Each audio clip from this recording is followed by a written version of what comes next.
morning. I'm Helen Rutherford and I'm the lead practitioner for the Sleep charity. I have nearly 40 years experience of working with children with additional needs. I ran the Portage service in the north of Worcestershire for 12 years. I've been family liaison officer for a special school for 3 years, and I've been involved with the Sleep charity since 2016. Most importantly though, I'm mum to 4 children, so more than qualified to sit here and talk about what it's like to be sleep deprived. So let me just tell you a little bit about who we are and what we do. So this charity was established by a lady called Vicky Beavers in 2012. Due to the lived-in experience she had of being a sleep-deprived mum. She had a young son who wouldn't even sleep for 2 hours at a time. I think she got about 5 hours sleep a night for quite a few years. And even her health visitor friend couldn't help her. She tried to put her son to bed a few times and it just didn't work. She then discovered a company that would train her to be a sleep practitioner. So she thought, well, she got nothing to lose, so she might as well go and give it a go. So that's what she did. She went away and she learned this behavioural approach to sleep, put it into practice herself, and was absolutely amazed to see that it actually worked. What she discovered later was that her son actually had a visual impairment, and no one had picked up on this. And children with visual impairments have circadian rhythm disorders, and this was one of the reasons why her son wasn't sleeping. But what she discovered was that there was no other help out there, and she set up the charity so that parents had someone to call and talk to, and she could share what she discovered and maybe help a handful of other parents. When I met her in 2016, she'd done really well, but it was still Vicky in her garage with 2 paid employees. They were volunteers initially, but eventually she managed to employ them. And now we are a multi-award winning charity. We've won the Queen's Award for Voluntary Service, which is the highest accolade any charity can have. There's about 16 of us employed full time, and we now cover the whole country. And we cover children and adults. We merged with the Sleep Council in 2012, and we have, excuse me, that one's not brilliant. Okay, so we cover the whole country. We also cover international delegates because everything we do now is online. We have a behavioural approach to sleep, so we are non-pharmacological. We train parents and professionals, and we teach them the same thing. We don't teach our parents any less than we teach our professionals. My experience in working with families is if I tell you why I'm wanting you to try something, you are more likely to sign up and give it a go and not give in. Because if we just tell you what to do, like, oh, give them a nice warm bottle and a nice warm bath and everything will be fine, you're not likely to try it. But if we tell you why warm milk works better than cold milk, what happens to the body after we've had a bath, you're more likely to put those things in your routine because you understand where they run up in the routine to things and what the importance of having them in that part of the routine is. So that's what we try and do. We try and give you the whys behind the whats so you understand what you're doing and why you're doing it. We work with lots of institutions and other charities. We're involved in research all of the time. All of the work that we do is independently evaluated. It's research and evidence-based. We have a board of trustees who are at the pinnacle of their career, and if you go on our website and look at who they are, I think you'll be quite impressed in who backs us. We also try and lobby Parliament. At the moment, we have a sleep charter and we are tackling sleep in the workplace for adults. And this year it costs about £47 billion in lost revenue through people having time off work and the illnesses that come alongside sleep deprivation. It's actually a massive, massive problem. So let's have a little chat about why sleep is so important. Why do we keep going on about what we keep going on about? So when we sleep, loads of stuff happens. There's not one aspect of our lives that it doesn't impact. It's really important for our physical health and well-being. While we sleep, our body's immune system is being improved. It repairs our damage. When you're sleep deprived, you take longer to heal if you're injured. While we sleep, our brains are being replenished. Dead cells and toxins are being flushed out from the day before. There's some evidence to show that there are links between certain types of Alzheimer's and deep sleep deprivation. So if you're woken up from a deep sleep, you're actually waking up with a toxic brain, and that's not good for us. So physically as well, we're being replenished. So our bodies become more capable, and it goes without saying that children who get the right amount of sleep do better.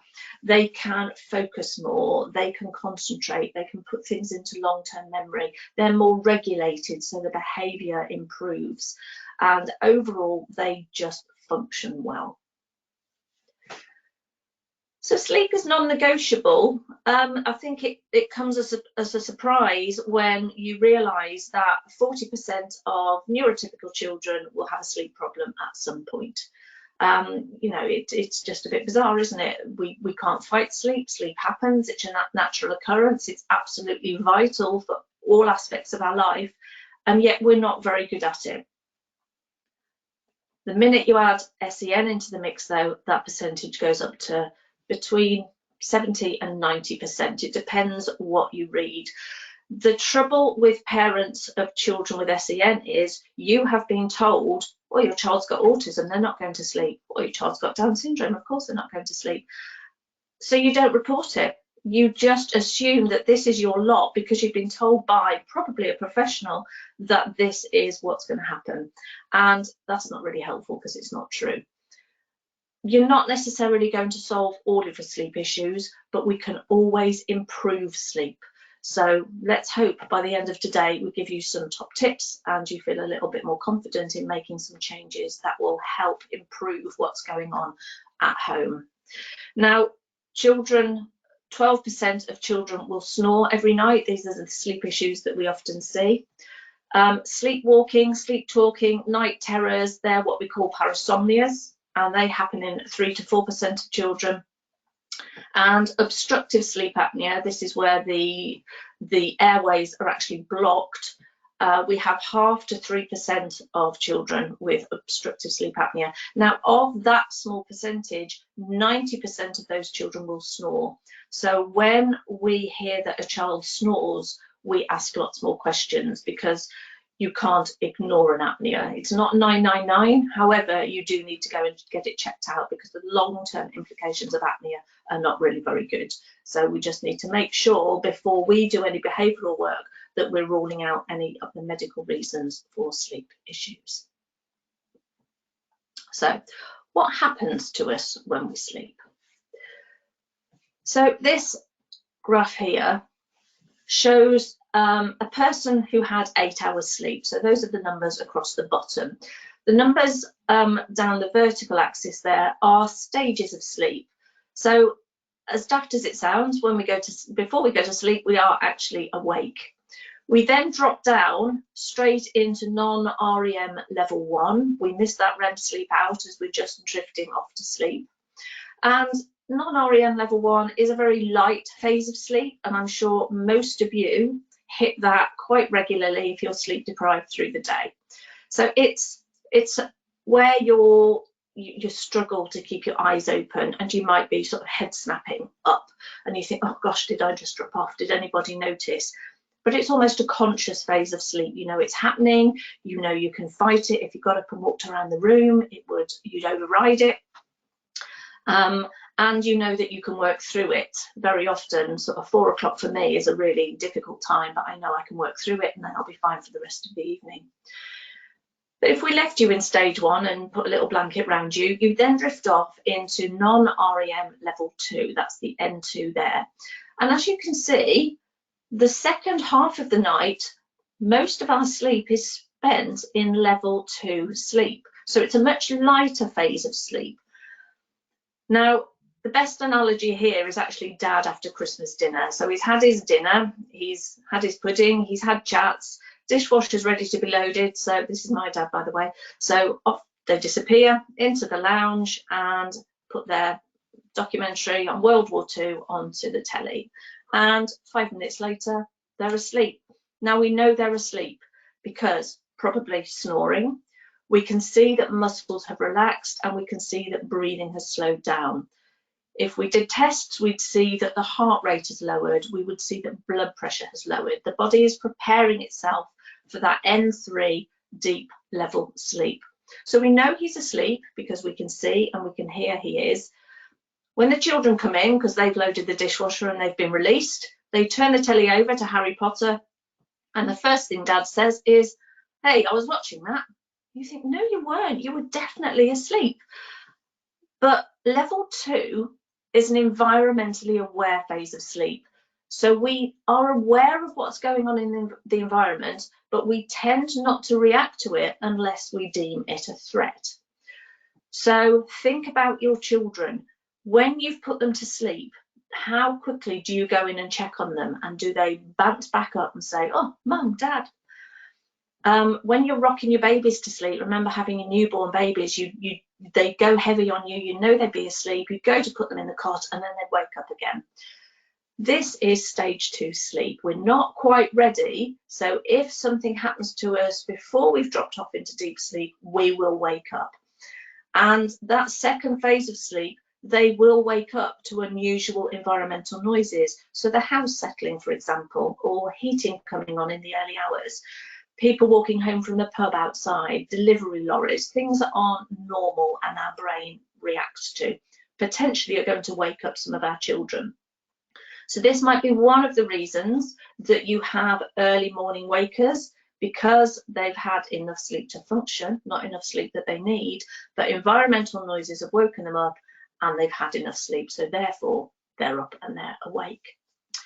Now, let's go back to Dad on the sofa. If we left Dad there and we didn't change his channel, he'd potentially drop down into that N3, non-REM level 3. Now, this is the deepest phase of sleep at night. So once your little ones have gone to sleep and they've gone into stage 3 sleep, the chances are you can turn the light on, hoover, have a dinner party, and you're not going to wake them up.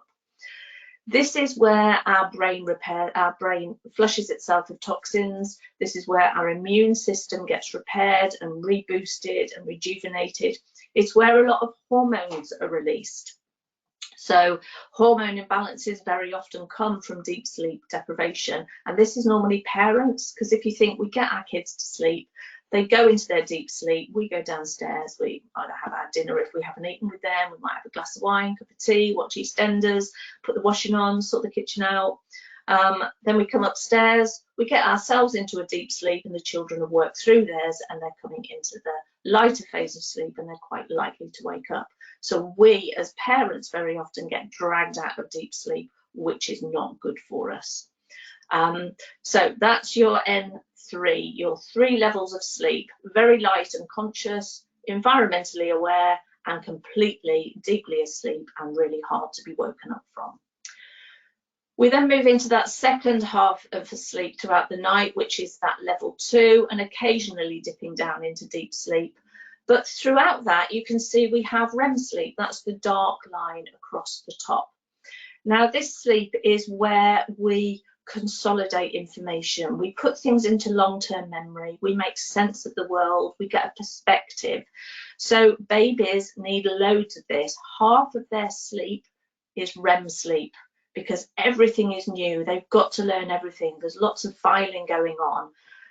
If we don't get enough of this sleep, we find that we have poor perspective. We might find we walk into a room and think, "Oh, why did I come in here? That's not age, that's poor sleep." If you rely on your alarm clock to get up in the morning, you're not getting enough sleep because you're having to be woken. So this REM sleep, we don't get enough of. As you get older, you need less of it. We spend between 5 and 15% of our time in it rather than 50%. Makes it more understandable why we can't learn things like new languages when we're older, because we get less of the sleep that consolidates that long-term memory. The little blocks that we see are sleep cycles, and they last between 60 and 90 minutes. It's totally person dependent. And at the top of each sleep cycle, you'll see those spikes, and those are what we call partial awakenings. Now, we all have them. Some of you might say, probably not because you're on a sleep course, put my head on the pillow, I go to sleep. Maybe this was you before you had children. And then I don't wake up until the morning or until my alarm wakes me. But actually you do. You wake up multiple times a night. The fact that you don't remember waking is really good because it means you've got everything in place that you need for good sleep. Some of you might say, I see every hour.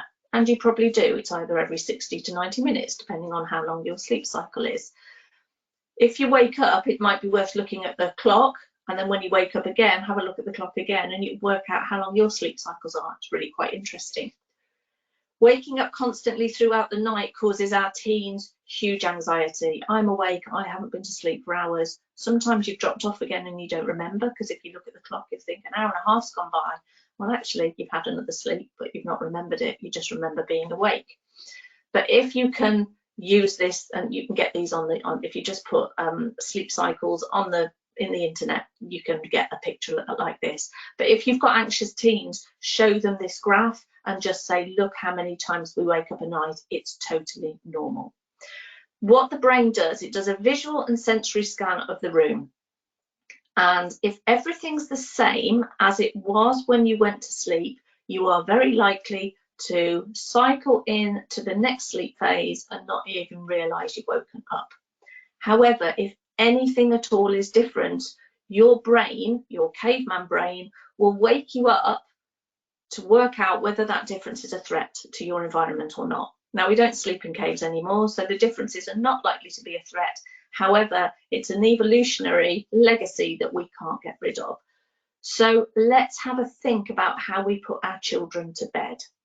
Can that be maintained all night long without any changes, so that they don't wake up completely, so their brain can assess the changes? They don't know what they're doing when they're awake. They're just awake. Now, think about how you settle them. Are you sitting with them or lying down with them? Have you read them a story and you've fallen asleep next to them? And then when you wake up or they've gone to sleep, you go into your own room. So when they wake up, there's no body next to them. So there's quite a few differences there. There's a visual one because that person is missing. There's a temperature one because they're not lying next to a warm body. And there's a physical presence because they're not lying next to a body they can feel. So that's 3 potential differences straight away just by not having somebody there. Do they listen to an audio tape and that goes off on a timer? Is there a light show going on their ceiling? Do they listen to a mobile? Do they listen to some music and that's on a timer? Is your landing light on and you turn it off when you come to bed? Now, if they need you to go back to them, if you were that body next to them, or they need the audio back on in order to drop back off again, this is when we discover we have what we call associations. Now, you've got a choice of 2 things to do here. You can either teach them to go to sleep without it, and they can. It takes 2 to 6 weeks to break a habit. It's not a pretty time, but it can be done. Or you can keep that going all night long. So you either stay with them all night long or keep that story on loop all night long. So when their brain wakes up, they hear the sound environment's the same.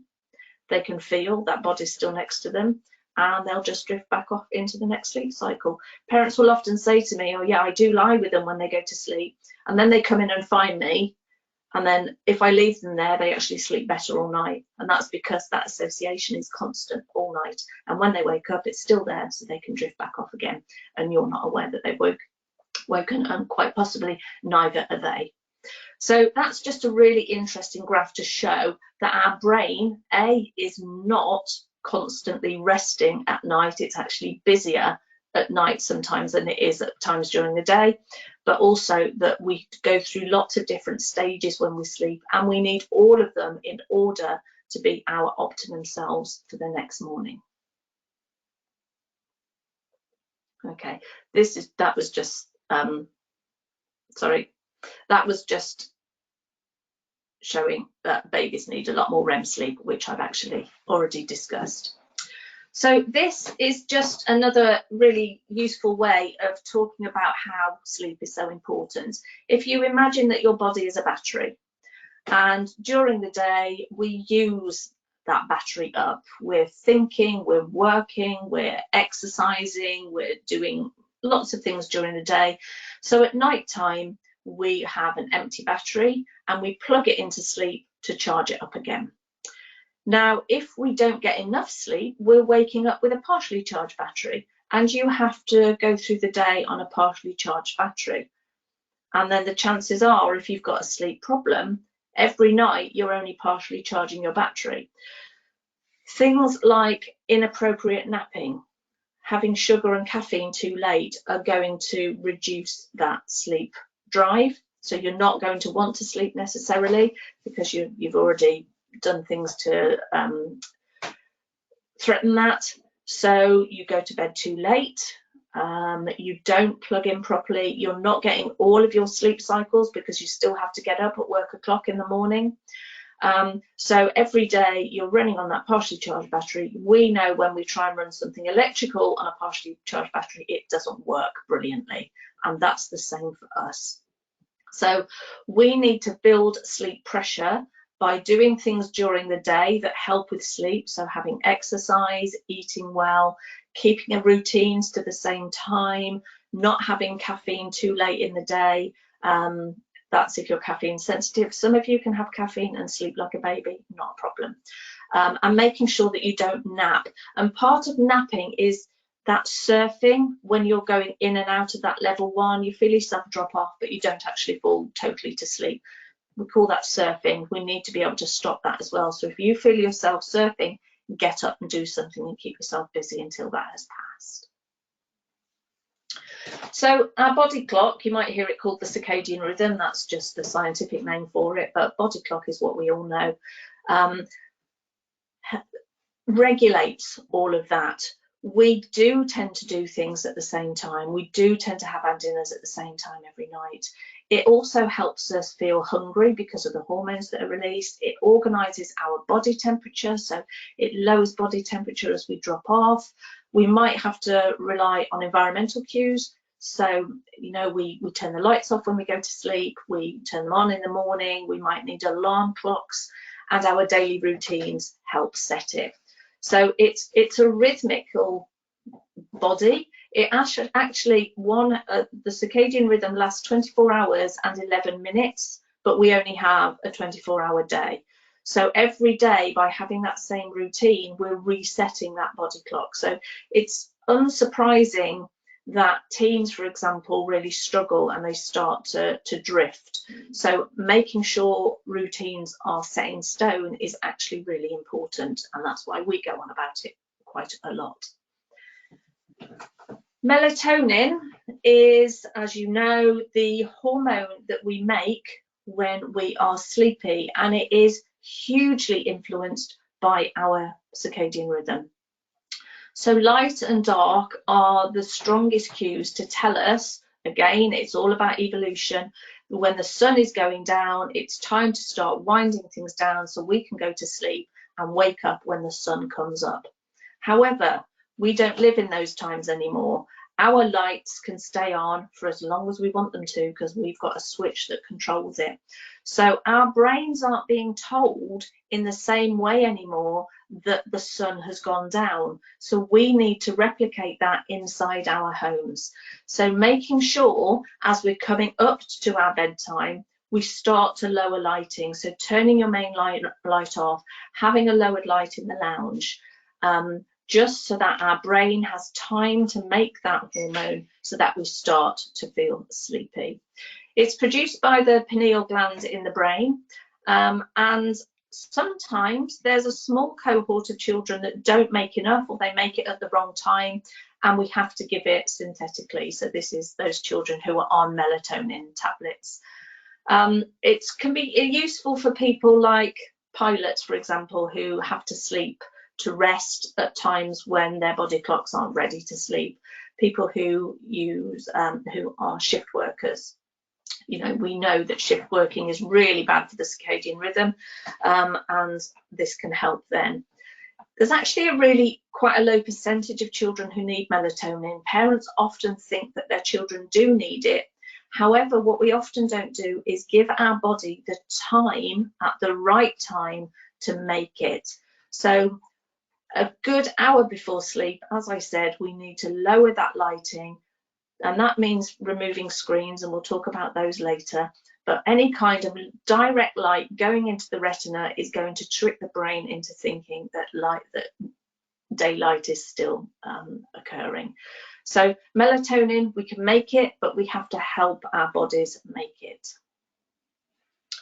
So what kind of sleep issues do we see? So some common ones are, even if you've got a really good routine, if it's not tuned to the timings of your child's body clock, it's actually not a great routine. We just need to tweak the times.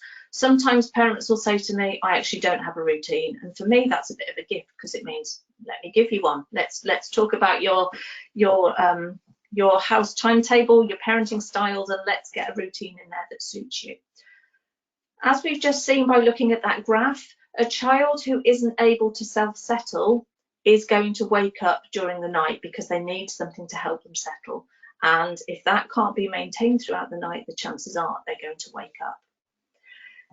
Anxiety is a huge issue these days, even worse since we've had COVID and everybody was locked down for a few years.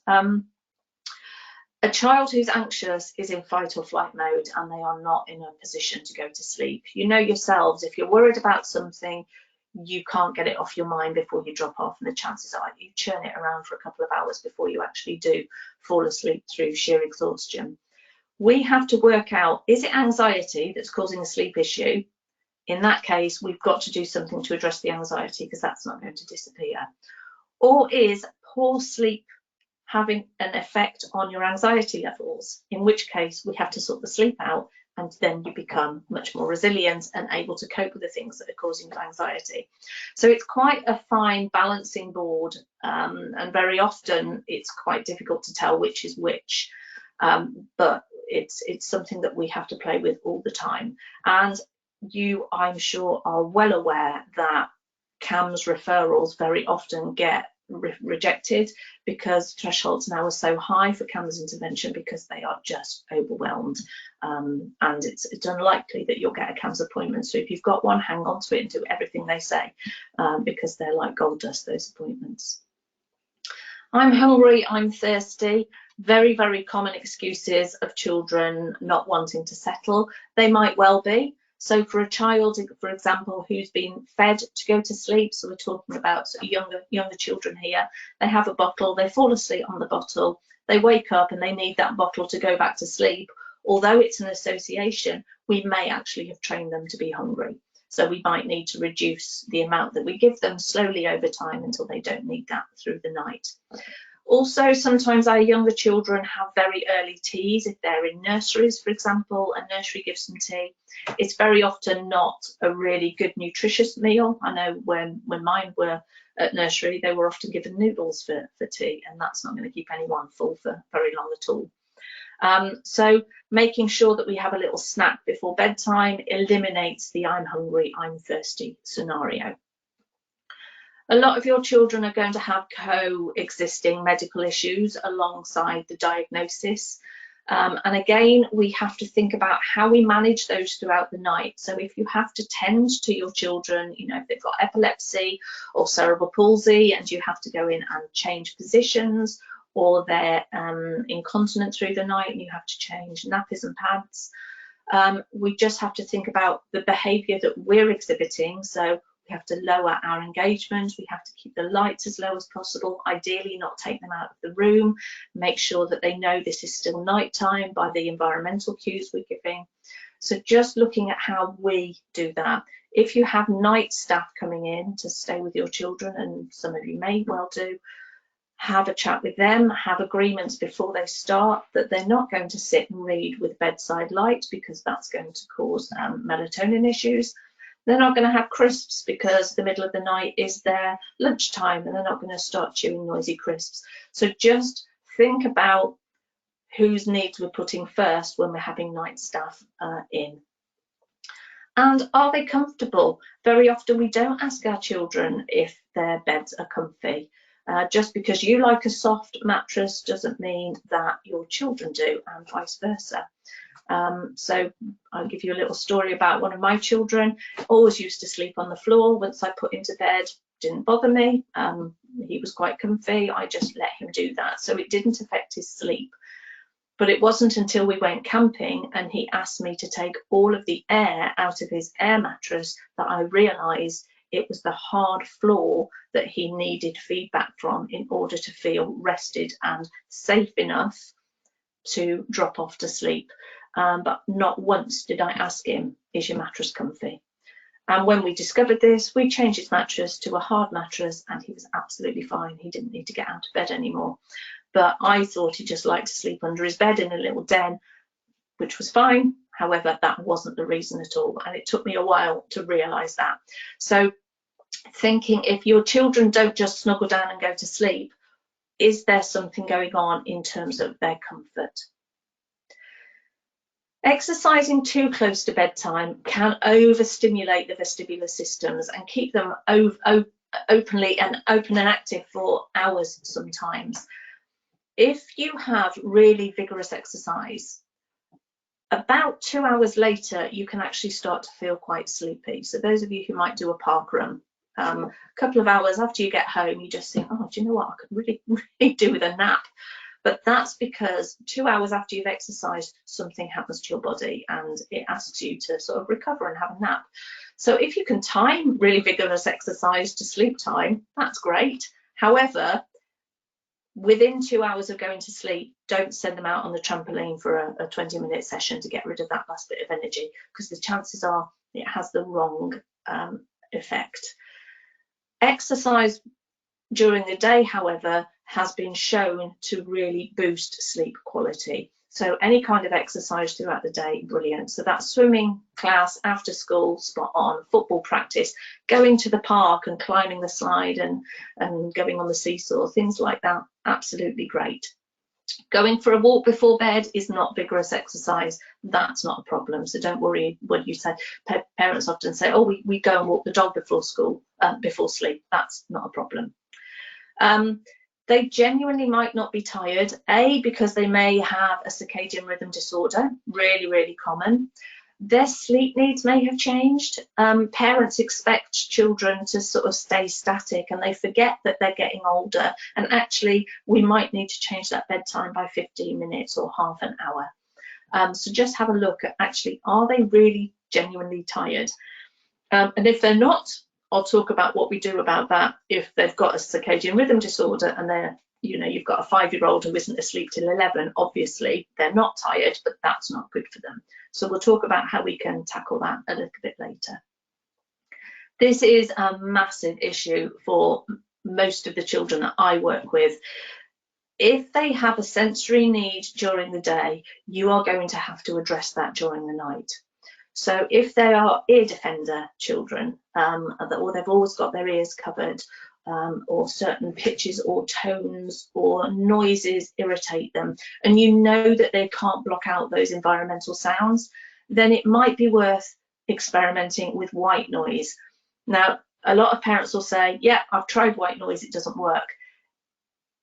And what you're trying very often are white noise apps, and these are things like waves on the beach, wind through trees. That's not pure white noise. They're called white noise apps, but they're actually not. White noise is quite, for me, an irritating static. It's irritating because I don't need it. However, if you do need it, you actually find it really relaxing, because it covers the whole auditory spectrum and it can help block out environmental sounds. So remember that second half of the graph where sleep is environmentally aware? If they can hear noises outside the window, white noise can help block those out and just give them that one noise to hear, so it just helps them drift off into sleep. Pink noise and yellow noise does the same, but it doesn't cover quite the whole spectrum that white noise covers. So if they're smell sensitive, don't go cooking curry or fish when they've gone to sleep. Don't change the detergents. Muck spreading, really difficult time of year if you live in an area where you're aware of that going on. Air the rooms, make sure stale smells are aired out. Maybe have a smell that they like on one of the electric oil burners so that the smell in the room is quite constant. So just think about that. A child who's colour sensitive, and they do exist, not many, but when you've got one, you'll know these are the children who pick all the blue Duplo out, or they always carry around a red car. So what is it that they're seeking, and is that helpful for bedtime? So making sure your bedrooms aren't bold primary colours. Make sure that things like the decoration is beige, pastel blues, greens, browns, creams. White is actually quite a busy colour. If you think about white noise covering the whole auditory spectrum, white colour covers the whole visual spectrum. So very often white is just too much for children. So a very muted pastel, beige, green, brown is really good for relaxation and cool, and blue is a very cooling colour for the brain. Checking their bed clothes that they're wearing and the clothes that they're lying under. Some children like tight pajamas, so sort of, you know, the lycra tight pajamas. Others can't bear touch on the skin, so will just sleep in boxers or shorts. Some prefer nothing at all. Think about the bedding that they're wearing. Is it itchy? Is it scratchy? Is the bedroom cool enough? It's got to be 16 to 20 degrees, ideally about 18. That's a cool room. We need lower temperature in order to get better sleep. We've only got to raise our body temperatures by 1 degree and it's too much, it'll wake us up.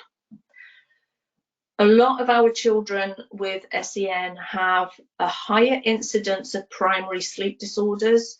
So that's things like restless leg, rhythmic movement, periodic limb movement disorder, tooth grinding, things like that. Unless they're causing massive sleep deprivation, we don't necessarily need to do anything about it, but we just need to think about, are any of those sensory seeking behaviours, and can we give them a big input of that before they go to sleep? So maybe some forwards and backwards rocking, maybe some deep pressure massage before they drop off to sleep. But sleep disorders very often aren't a high enough threshold to refer on, but it's worth being aware of them and understanding whether that's causing the sleep issue or not. Overstimulation at bedtime can cover exercise, but very often rough and tumble play, when, this is my household, when dad used to come home, dad means fun, dad means play. So I'd got them ready for bed, they were nice and calm, and then dad would come home and completely overstimulate them. And then what you end up with is very often trying to put an overtired child to bed, which is just like juggling jelly and not going to happen. So keeping that stimulation low at bedtime. It also includes screens, so making sure that we have that screen-free hour before bed. There's varying research. I think if you research what you want, you find what you want. Screens will mess with production of melatonin because it is a direct light going into the retina. But very often parents will say, I put the blue light filter on, it's on night mode. However, it's still a direct light, but what they're doing on that screen very often is overstimulating. They're still thinking, they're working things out. They might be gaming, so it's competitive. If you're interacting with anyone or anything on that screen, it's using the wrong part of the brain. So the blanket thing really is no screens an hour before bed. And low melatonin levels, either because we're not providing the opportunity to make it naturally, or because genuinely your child doesn't make enough or makes it at the wrong time. And that, as I said, it does happen, but it's a very low percentage, which is why it's a really good idea to do a behavioural approach to sleep before you even think about going to get medication. And in some parts of the country, you're not allowed it until you've gone to see a sleep practitioner.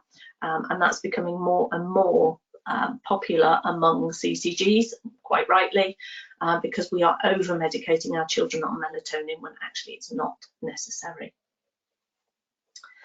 What you eat during the day is going to impact on on your sleep quality. So high sugar, high fats before bed are going to fizz the brain up. High fats are hard to metabolize, so making sure that your dinner is something that's quite useful towards sleep. So, you know, lots of protein, natural fats rather than processed. Thinking about where caffeine is hidden. So caffeine has a 6-hour half-life. So if you have a cup of coffee with your evening meal, 6 hours later, half of that's still in your system. So thinking about what we give our children, parents don't think that they are giving, we don't deliberately give our children caffeine. But if they've got their own money and they're out with their mates, the chances are they can get hold of an energy drink without you knowing. Happened to mine, you can imagine. It's banned in my house, but child number 3 used to love to tell me that child number 4 had been seen with a caffeine drink. And that's because he had his own money, and children that he was with looked old enough to go and buy one, so they would get him one as well. But things like Diet Coke, that might not have the sugar in it, but it has got the caffeine in it, so it's hidden. Having a hot chocolate before bed, that is a caffeine and a sugar boost. Caffeine's in chocolate. Green tea, we see it as a healthy drink, but actually it's really high in caffeine. Some people don't think that tea has caffeine in, but it has pretty much the same level as coffee. So just making sure you switch to decaf varieties, and you're aware that where things are hidden. So lowering that sugar and caffeine intake as you get towards bedtime will help with sleep quality. Bedwetting, really, really common. Boys take a lot longer to be ready for going to without a nappy than girls. Very often it's not unusual to have a male in year 1 or 2 who's still wet in the bed at night. That is age appropriate. If it's age appropriate, then there are things you can do in terms of making sure they're really well hydrated during the day. And again, I have a lot of work to do with schools, because parents will say they go in with their water bottle and it comes back and there's like a mouthful been taken out of it, because often our children don't understand that they're thirsty because they haven't got the interoceptive skills. So making sure they're well hydrated. Not giving them blackcurrant squash. Blackcurrant is a bladder irritant, so the chances are that's not going to stop them going for a wee at night. If you're dehydrated during the day, you're using up your vasopressin, and vasopressin is the hormone that we need at night time to stop us making urine. So hydration during the day means we're not using that hormone. We've got plenty of it at night time. Having 2 wees before bed, one before the bath, one after the bath, making sure that bladder's completely empty. Those are things that we can do. If it's in age appropriate that your child's bedwetting, then go and seek medical help or go and have a look at the ERIC website for top tips. If they're napping and they shouldn't be napping, so if you've got a 3-year-old, that 3-year-old should be having about an hour's sleep. After lunch is ideal. As you saw from that battery graph, there's a dip in our body clock after lunch. And we're biologically wired to need a nap then, but our Western lifestyles don't allow for that. Letting your toddler nap in the car on the way to school, parents will say, oh, they don't need a nap, but they always fall asleep in the car on the way to school. They need a nap, or they wouldn't be falling asleep in the car. Again, and I'm talking from my experience, our children do different things at different times of the day. If they're preschoolers, they might go to nursery one day.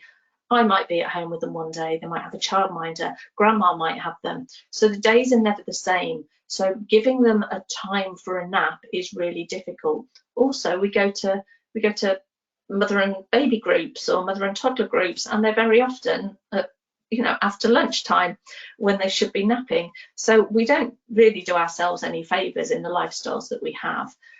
So making sure they have a nap at the right time so that they don't fall asleep in the car and eat into that sleep drive for the night to come. A lot of your children might be bussed into school, either by taxi or minibus. Some of them can spend up to an hour on that. Prime time for napping. In the morning, they're catching up on sleep. In the afternoon, they're having a nap because they're sleep deprived. So again, we have to work pastorally with the school and see what we can do to keep them awake so that we can work on that sleep drive for the night to come.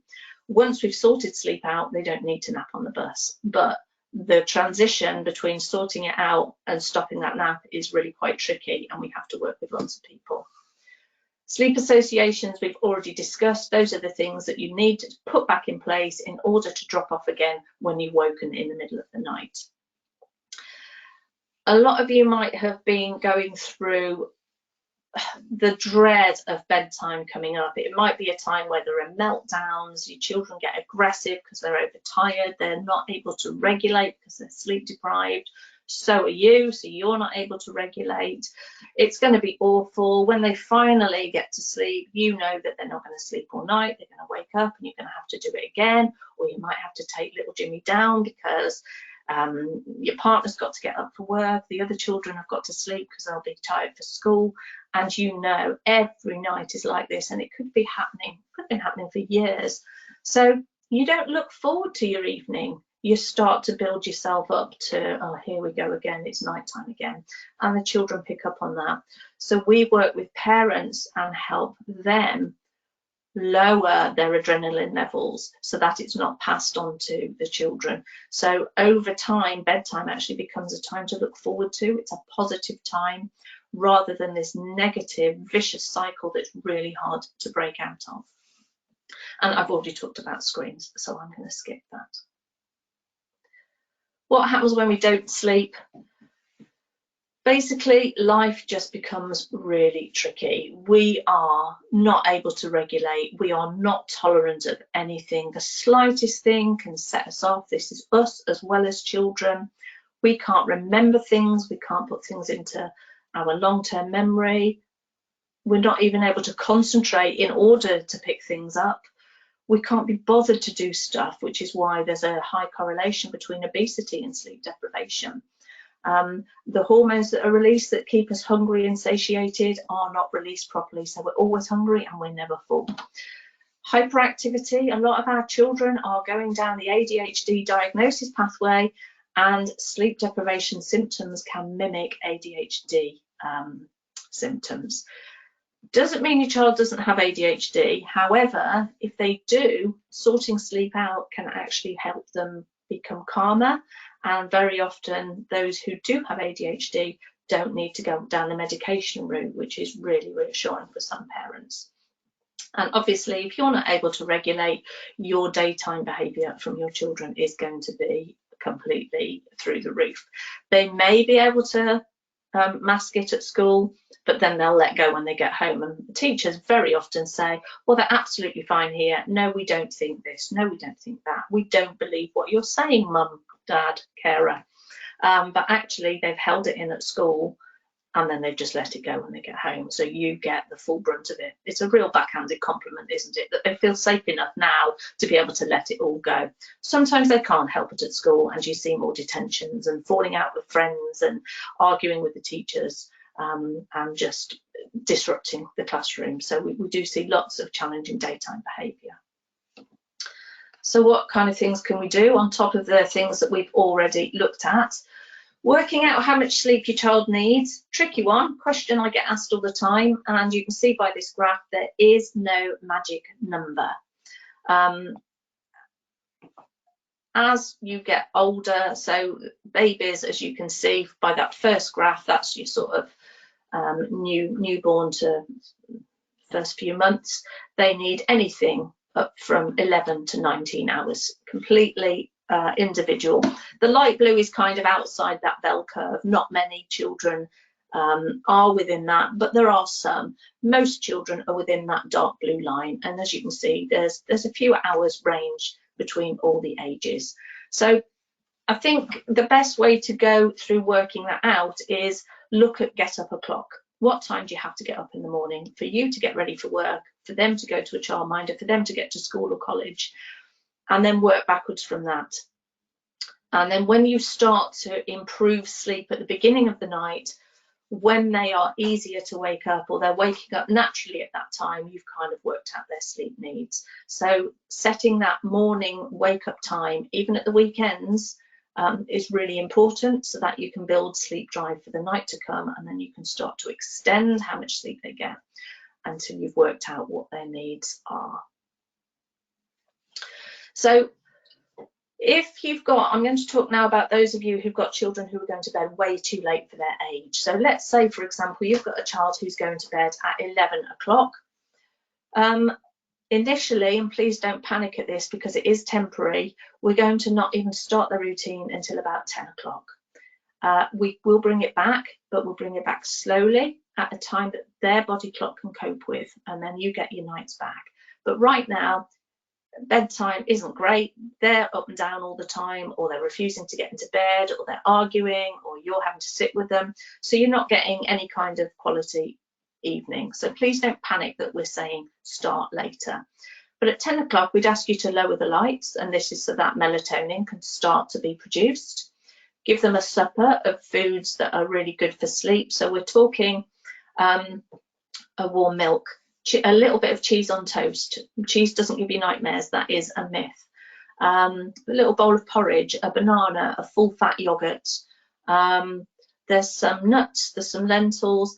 Google it, there's loads of foods that you'll be really surprised. And even parents with the fussiest of children will find something on that list that they can cope with. So having a supper and a drink. So remember, cold milk, warm milk's better. Water or pure cherry juice from the health food shop. Cherries have the highest level of any natural melatonin. So it's expensive, but it's a really good drink to offer in the evenings. Screens off. Do some hand-eye activities. So any kind of threading activity. So things like Meccano, because you've got to thread the screws through the holes, sewing, things like Lego, colouring, reading's fine, jigsaws, making collages, crafty stuff, things like that. So we're doing that for about half an hour. So we're lowering the lights, put some relaxing music on in the background. Delta wave music is brilliant because the brain starts to mimic the frequencies that it hears, and that's deep sleep frequency. This time is vital for children with fizzy brains who say, I can't shut my brain off. I'm tired, but my brain's busy. Feeling sleepy and feeling tired are two completely different things, and we need both. So this hour before bedtime is hugely important for these children. Unless it causes sensory meltdown, having a bath about 10:30. Otherwise, put it somewhere else in the daytime. Same for cleaning teeth. Into bed about 11:15 for a story or a massage or hair stroking or a cuddle or listening to music, gentle music, or listening to a story on a tape. We're talking sort of 5-10 minutes of that, not to go to sleep, remember, we don't want to cause associations. And then lights out, keep the room consistent, it's time for sleep. And waking them up at the same time every morning. So that's a typical routine. When you've gotten to sleep, because remember they're asleep by 11 normally, it will get worse first. Please don't panic at that, but it will get better over time. When they're falling asleep, 15 to 20 minutes, we then start the routine at 9:45 instead of 10. Let them adapt to that. When they've fallen asleep for a few nights quite easily, we then start at 9:30, and then 9:15, and then 9 o'clock, until we're at the point where either they're waking up quite easily, you've found your sleep need, or it's more age appropriate and you've got more of the evening back to yourself that you wanted to. Okay, I think we've probably got time for a couple of questions, Molly. Yeah, thank you so much, Helen. That was brilliant. As expected, we've got absolutely loads of questions coming in. So I'll try and combine a few so we can try and get through as many as possible. So the first one is, my daughter who has autism goes to sleep fine in her own bed if I'm upstairs, but wakes up in the night and comes into our bed and sleeps. But if we put her back, she sleeps for a bit and then comes back into our bed again. I am exhausted with it and really need my own space. Any advice welcome. So I would suggest that there's something going on that's different in her environment. So when you say she goes to sleep okay in her bed, is that with you in the room or are you out of the room? If you're in the room, potentially you're the association, so we have to teach her to go to sleep without you being there. If you're out of the room, go through that sensory checklist. Have a look at the room, get her room ready, and look and say what's going to be different in a couple of hours' time. Listen, what can she hear? Can she hear household noise? Are the people talking? Can you hear the telly on? Is the landing light on? Is there something going on outside and it goes quiet? If the sounds are going to be different, it might be that you play a story on loop all night, or you put some sort of frequency noise on all night, or some music, but you keep it going all night long, either through a playlist or on loop. You can link YouTube to an Alexa, and you can have, there's a loop system on YouTube. I don't think there is on some other stuff. I'm not sure about Spotify. So go through the senses, think about what's going on. If she's got some proprioceptive needs, it might be as she wakes up, she's not safe in a sensory sense. And I would suggest, if she's got autism, the potential for having proprioceptive needs is quite high. So perhaps roll some blankets lengthways, put them under her fitted sheet, so she's lying directly between them. The fact that she comes and seeks you out potentially could be that she's seeking a body next to her rather than she wants your company. It could be, which is very lovely, but might be a sensory need.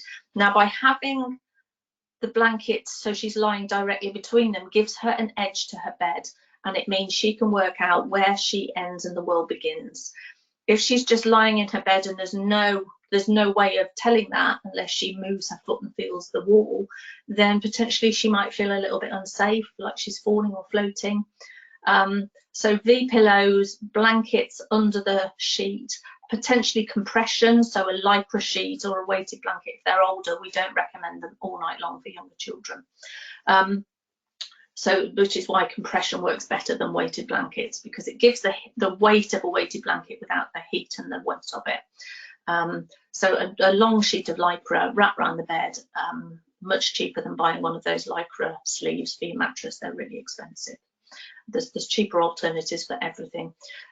Make sure that there's no things like LED lights, because when you turn the lights out initially, the contrast is so big that your brain thinks the lights have gone out and you can fall asleep quite easily. However, when you wake up from being asleep at a partial awakening, you've woken up from dark, and those LED lights can suddenly seem like spotlights. So have a look around the room and put blue tack over any LED lights that might be around. Think about things like dimmer lights, whether they emit humming. Sometimes you can hear frequencies from those. So go through everything, make sure that room is really consistent. It might be that you have to train her and take her back time and time and time again, but we're talking 2 to 6 weeks to break a habit, remember. It might just be that that needs to be broken. But yeah, lots of things you can look at in her environment. Brilliant, thanks Helen. The next one is, my son is 4.5 years old, goes to sleep well by himself by 7 p.m, sleeps through the night, but then wakes up at 4 to 5 a.m. daily. Is this just a normal wake up time? If he goes to bed later, he gets overtired and wakes up earlier and earlier. Any tips? It's tricky. The difference between night and day is really, really important. So it may well be, like I said, we can't strive for perfection as much as we would want it. It might be that that's his wake up time, and it's really tricky, and it's about managing your daily timetable to incorporate that. However, making sure his environment is consistent, like I've just explained, that's really important. Making sure there's no light coming through the window, and now we're getting lighter mornings, that's a big thing too. So very often I'll suggest getting a piece of blackout material that fits your window frame. Use double-sided Velcro and block out that window completely. Still have your nighttime, your normal curtains. It might be worth putting a blackout curtain on the other side of the bedroom door so your landing light isn't coming through. And then making sure that he understands the difference between night and day. So maybe having something like fairy lights or a low lamp on a timer or a radio on a timer, so we can teach him, and it means putting him back to bed, and it means you staying awake until it's time to get up. But over time he may work out radio or lights are off, it's sleep time. Radio or lights are on, it's morning, you open the curtains, you become different. So that over time he knows that when I wake up and it's dark, it's still nighttime. Or when I wake up and the lights are on, I know I'm allowed to get up because it's morning. So without having to learn the time, we're teaching him the difference between night and day.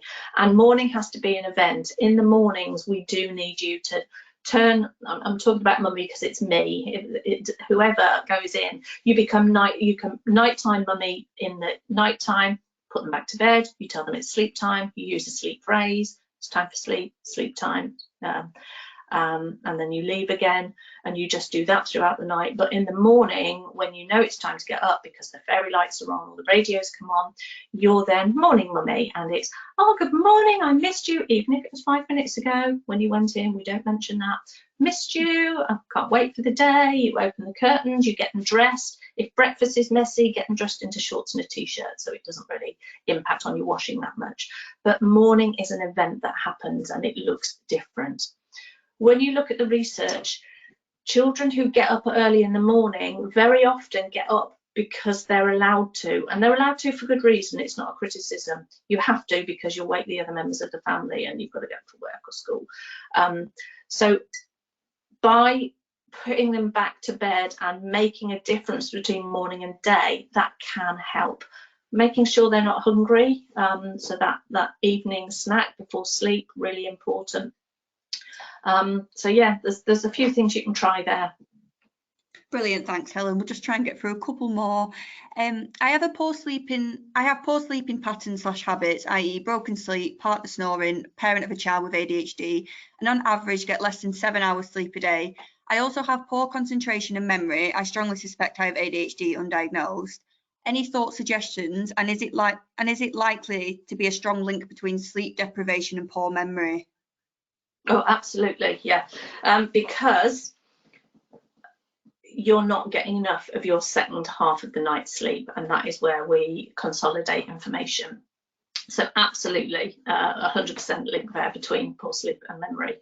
I would suggest if you've got a snoring partner, you wear earplugs. You will hear your children. Please don't. A lot of parents say, I can't do that because I won't hear them. You do.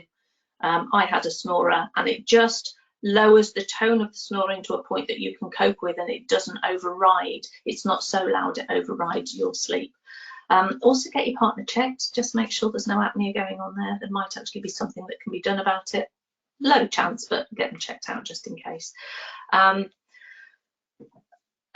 And again, making sure that your environment and you're ready for sleep as well. So have your own wind down so that when you're getting into bed, you're ready for sleep. But yeah, manage your environment, manage your partner's snoring, even if that's doing something for yourself rather than you probably aren't going to change the snoring. But make sure you wear earplugs or the ear bands that give you some background noise to block it out. It can either be a frequency or something to listen to, as long as it's on a loop for you. Yeah, it is a tricky one, isn't it? But make sure your sensory needs are met as well. If you've got ADHD, again, you've got a 25% chance compared to 3 to 5% of the neurotypical population of having things like restless leg. So get your blood levels checked, make sure your iron levels are optimum. So it's about managing the sleep you get and making sure that's good quality, because you can get 7 hours of bad quality sleep and feel rubbish and not remember anything, or make sure you get 7 hours of good quality sleep and actually you'll feel much better and function much better the next day. Yeah.